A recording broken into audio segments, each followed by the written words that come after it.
नमस्कार। आज का विषय न्यूज चैनल से संबंधित है और नेताओं से संबंधित है।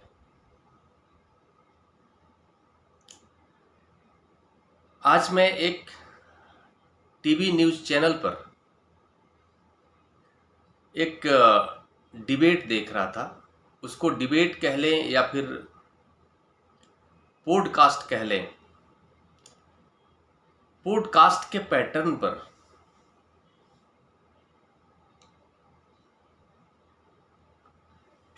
न्यूज चैनल के द्वारा एक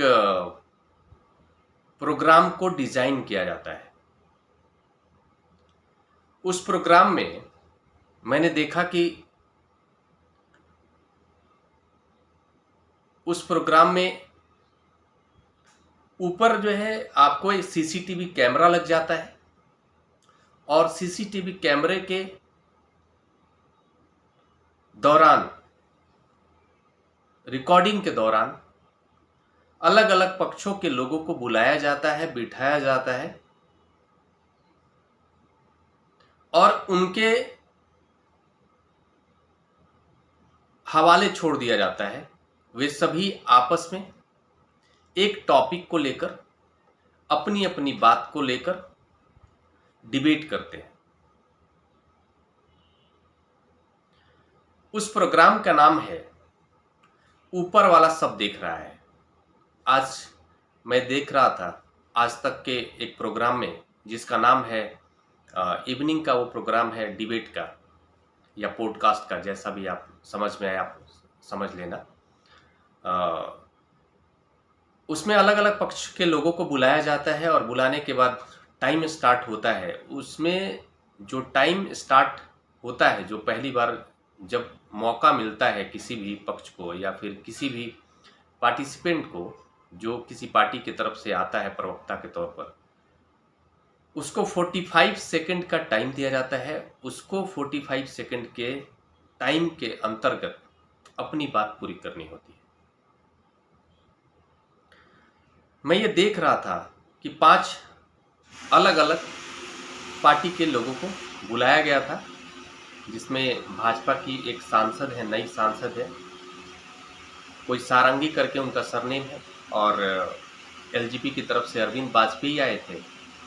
उसके बाद आपको कांग्रेस की तरफ से एक नए सांसद आए थे और आरजेडी के प्रवक्ता मृत्युंजय तिवारी आए थे। ये जो चर्चा है, इस चर्चा के दौरान किसी की भी शिकायत नहीं की जाएगी। बस एक विषय को उठाया जा रहा है कि क्या यह सही है। ऐसा लगता है कि जैसे टीवी न्यूज चैनल वालों ने नेताओं को बंदरिया बनाकर रखा है, बंदरिया बना दिया है। आप ऐसा कह सकते हैं, मदारी का बंदर बना दिया है। जैसे मदारी वाला क्या करता है, मदारी वाला बंदर को नचाता है और दुनिया को दिखाकर, जनता को दिखाकर पैसे वसूलता है। वही कंडीशन इस तरह के डिबेट में देखने को मिलता है। एक समझदार आदमी इस परिस्थिति को समझता है। डिबेट कराने वाले को इस बात से कोई भी मतलब नहीं होता है कि इस डिबेट कराने का जो उद्देश्य है वो सॉल्व हुआ या नहीं हुआ।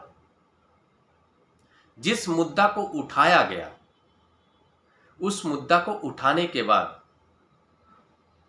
क्या सरकार के द्वारा उस चीज पर कोई एक्शन लिया गया या नहीं लिया गया, इन सारी बातों से उनका कोई मतलब नहीं होता है। उनका सिर्फ एकमात्र उद्देश्य होता है व्यापार करना, वहां पर बैठकर। किस तरह का व्यापार? जैसे वो लोग पहले क्या करते हैं कि कोई भी प्रोग्राम लाने के पहले जनता की मानसिकता का एनालिसिस करते हैं और करवाते हैं, और उन्हें पिछले कई वर्षों से सभी टीवी न्यूज चैनलों पर जो डिबेट चलता है, उस डिबेट के परिणाम के रूप में उन्होंने पाया है कि इस देश की जनता को तू तू मैं में पसंद है। और इसीलिए इस तरह के डिबेट की संख्या आप देख रहे हैं कि बढ़ती जा रही है। अलग अलग तरीके के एंकर आपको एग्रेसिव वे में बात करने वाले मिल जाएंगे। 45 सेकंड के अंदर कोई नेता जब अपनी बात शुरू करता है, मतलब करना शुरू करता है, मुझे ऐसा लगता है कि वो सामान्य जीवन में जब भी वो किसी जनता को संबोधित कर रहे होते हैं तो कभी उन्होंने जीवन में इस तरह से इतनी स्पीड में अपनी बात नहीं कही होती है। लेकिन यहां पर समय का ध्यान देते हुए ऐसा लगता है कि जैसे उनको तोता बना दिया गया है। कुल मिलाकर के ऐसा लगता है कि ये प्रोग्राम जो डिजाइन किया जाता है, नेताओं को प्रोडक्ट बना दिया जाता है, या फिर ये भी कह सकते हैं कि नेता प्रोडक्ट बनने के लिए तैयार होते हैं, एज ए एक्टर की तरह वहां पे एक्टिंग करने के लिए आते हैं। न्यूज चैनल उन्हें पैसा पे करते हैं उस एक्टिंग के लिए, ऐसा लगता है। ये एक प्रोग्राम है। प्रोग्राम उनको, न्यूज चैनल वालों को पैसा कहां से आता है? उनकी जैसे जैसे टीआरपी बढ़ती है, लोगों का रुझान बढ़ता है। टीआरपी को आप इस तरह से, जैसे बहुत सारे लोग टीआरपी नहीं समझते होंगे, जो गांव में बैठे हुए लोग हैं, टीआरपी उसी को कहते हैं कि टीआरपी का मतलब ये होता है कि लोगों के द्वारा कितना ज्यादा देखा जा रहा है, या फिर इस तरह से भी समझ सकते हैं कि उस प्रोग्राम का अट्रैक्शन, लोगों के मन में जो झुकाव है उसको देखने के प्रति किस तरह से बढ़ रहा है, उसको टीआरपी के रूप में देख सकते हैं। तो जैसे जैसे जब ज्यादा से ज्यादा लोग जब देखने लगते हैं उस प्रोग्राम को, तो उसके प्रोग्राम के दौरान आने वाले जो ऐड की कीमत है वो बढ़ जाती है।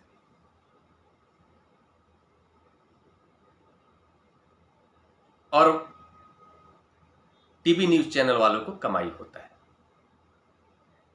तो यहां पर जो प्रोडक्ट बन गए, नेता लोग बन गए। नेताओं को मदारी का बंदर बनाकर नचाया जाता है, दुनिया को दिखाया जाता है, तू मैं करवाया जाता है, और अपनी टीआरपी को बढ़ाया जाता है, और टीआरपी को बढ़ाकर फिर धन को वसूला जाता है। ये बहुत ही दुखद स्थिति है। हम लोग ऐसा कह सकते हैं कि आज के डेट में पत्रकार को ढूंढना बहुत मुश्किल बात है। और दूसरी बात यह भी है कि एक मजबूरी भी है कि कोई पत्रकार रह कैसे जाएगा। पत्रकार रह ही नहीं सकता है।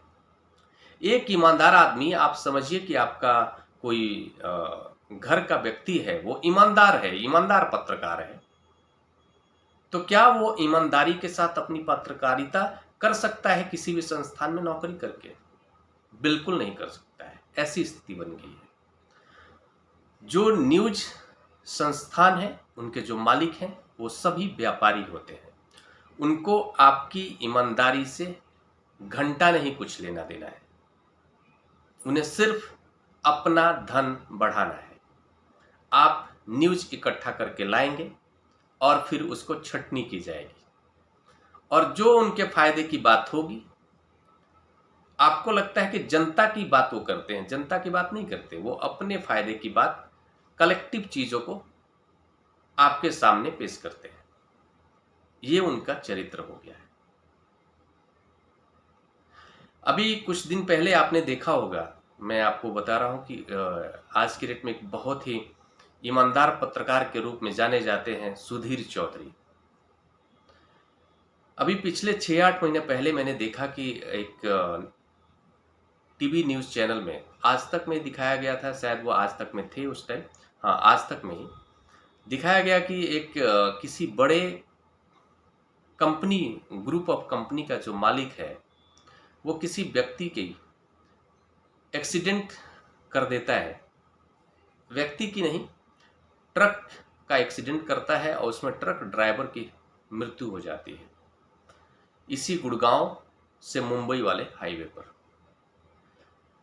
और उसको बहुत ही जोर शोर से उन्होंने उस मुद्दे को उठाया और बताया कि इस दौरान उस ग्रुप कंपनी के जो ऑनर हैं, सीएमडी हैं, वो गाड़ी को ड्राइव कर रहे थे। जबकि सीएमडी ने फिर बताया कि या फिर जो भी केस फाइल हुआ होगा, पुलिस के द्वारा बताया गया कि पुलिस को बताया गया कि ड्राइवर गाड़ी चला रहा था। लेकिन इन बिटवीन क्या हुआ, आगे का क्या प्रोसेस है, मुझे पता नहीं इसके बारे में।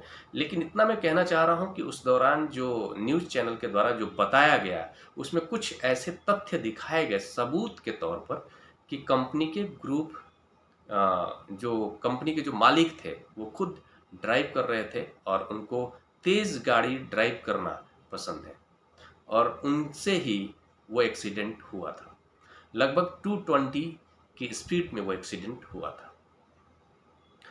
मैंने देखा कि उस दिन वो न्यूज़ आया और उसके अगले दिन फिर वो न्यूज़ आता है, थोड़ा सा आता है, उसके बाद फिर वो न्यूज़ गायब हो जाता है मार्केट से। किसी भी न्यूज़ चैनल ने उस बात को फिर आगे नहीं उठाया। ये क्या बताता है? ये बताता है कि आपकी पत्रकारिता का जो कीमत है आपके जेब में पहुंच गया, उसके बाद फिर वो मुद्दा साइड हो जाता है। परिस्थिति ऐसी ही है, बहुत ही बुरा कंडीशन है। जैसे हम आए दिन लोकतंत्र में एक पार्टी की सरकार बनती है, फिर उसका हम विरोध करते हैं, फिर दूसरी पार्टी को लाते हैं, फिर दूसरी पार्टी से बोर हो जाते हैं, फिर वो भी भ्रष्टाचार में लिप्त पाई जाती है, फिर हम उसका विरोध करते हैं, फिर तीसरी पार्टी को लेकर आते हैं। और कुल मिलाकर के हम लोगों को ऐसा लगता है कि हम किसी से भी संतुष्ट नहीं होते हैं। इसका कारण क्या है कि पार्टी चाहे कोई भी हो, उस पार्टी में जो शामिल लोग हैं वो हम लोग जैसे ही लोग होते हैं। हमारे बीच से ही लोग उठ करके उस पार्टी को ज्वाइन करते हैं, नेता बनते हैं, मंत्री बनते हैं और मिनिस्टर बनते हैं। सवाल यह है कि लोगों का, जनता का जो है विचार दूषित हो गया है। किसी भी पद पर बैठा हुआ, किसी भी कार्य को करने वाला व्यक्ति कि अगर ईमानदारी की जांच की जाए, चाहे वो कोई भी भूमिका दे रहा हो समाज में, तो लगभग आपको 80% तो मैंने ज्यादा कम कह दिया, हम ये कह सकते हैं कि 95% लोग ईमानदार नहीं मिलेंगे।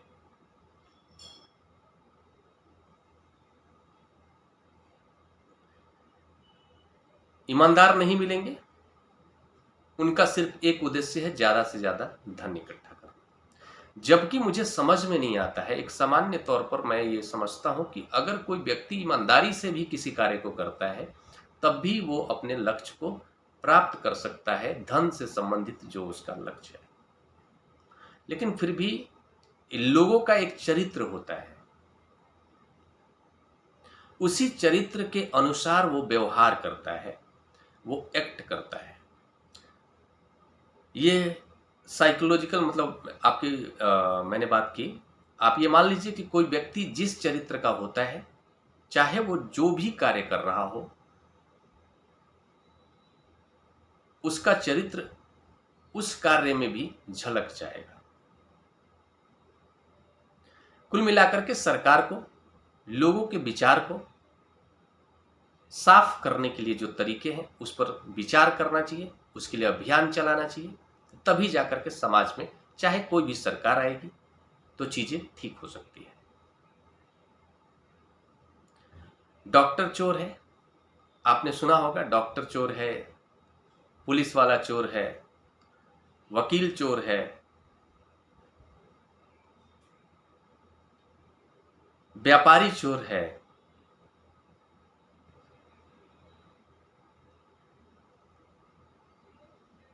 लेकिन किसी ने ये नहीं कहा कि ये सारे जो प्रोफेशन की बात हुई है, इस प्रोफेशन में काम करने वाले लोग हम जैसे ही लोग हैं, हम लोगों के बीच से ही ये लोग आते हैं। तो चोर कौन लोग हैं? पुलिस है, नहीं, हम लोग चोर हैं। कोई चोर मानसिकता का व्यक्ति, चाहे वो पुलिस बनेगा तब भी चोरी करेगा, नेता बनेगा तब भी चोरी करेगा, वकील बनेगा तब भी चोरी करेगा, डॉक्टर बनेगा तब भी चोरी करेगा। और एक ऑनेस्ट मानसिकता का व्यक्ति, चाहे वो जिस रूप में भी रहेगा समाज के बीच में, वो हमेशा ही अपनी नैतिकता का ख्याल रखेगा। मूल रूप से सभी को अपने विचार को साफ करने की कोशिश करनी चाहिए और सरकार को इस पर विशेष ध्यान देना चाहिए। लेकिन मुझे लगता नहीं कि उस लेवल पर कभी ऐसा कुछ सोचा जा सकता है या फिर कोई नीति आयोग में इस बात को लेकर के भी गहन चिंतन किया जाए कि भाई कौन सी ऐसी नीति लाई जाए, कौन से वो तरीके अपनाए जाए जिससे लोगों का विचार उत्तम होता चला जाए।